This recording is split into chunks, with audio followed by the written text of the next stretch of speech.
Hey there, internet friends, Trevor Starkey here, back with another episode of Movie Monday. This week I'm going to go over Baywatch, which I caught over the Memorial Day weekend. Now, I kind of feel like Baywatch is fine. It's a fine movie. Wasn't great, wasn't terrible, but I had a smile on my face throughout the entire time. There wasn't too much in the way of laugh out loud moments or anything like that, but it was a serviceable enough comedy.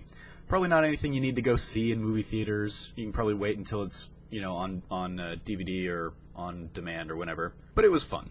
I'm of the mindset that Dwayne Johnson's innate charisma makes everything he does better just by him being in it. And Zac Efron has done a pretty admirable job kind of outgrowing his High School Musical roots. And he's done a pretty good job kind of in the comedy scene.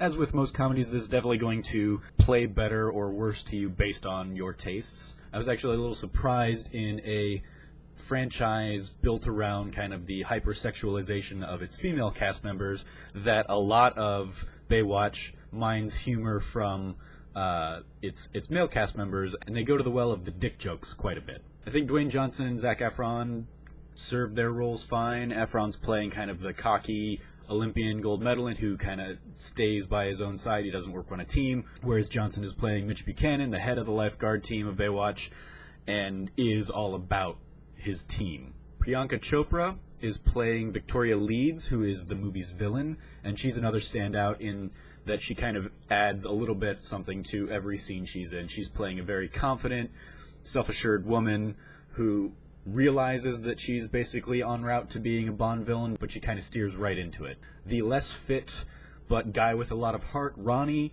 who's played by John Bass, he is given a lot of the physical kind of comedy in the film. And other than that, pretty much everybody feels a little bit interchangeable.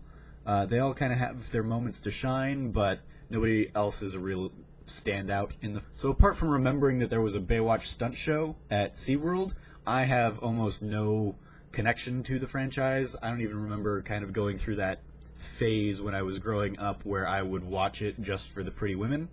So apart from knowing that David Hasselhoff and Pamela Anderson were kind of names of the series, I really didn't know anything going into it.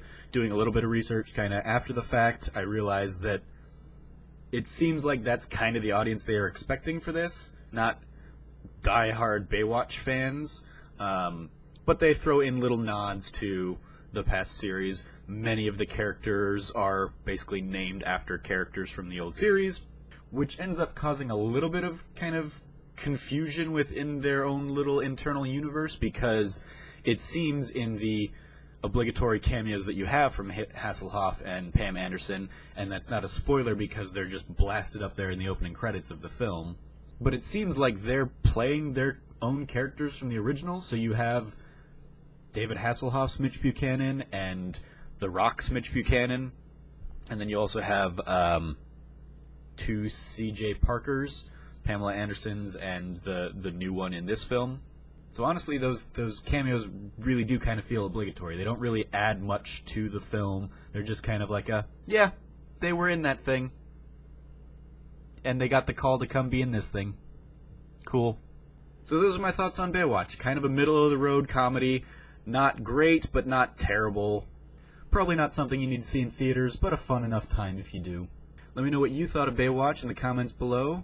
Like, share, and subscribe, and as always, I've been your host, Trevor Starkey. You can follow me at Snarky Starkey on Twitter, and until next time, from here at the Trove, treasure your friends.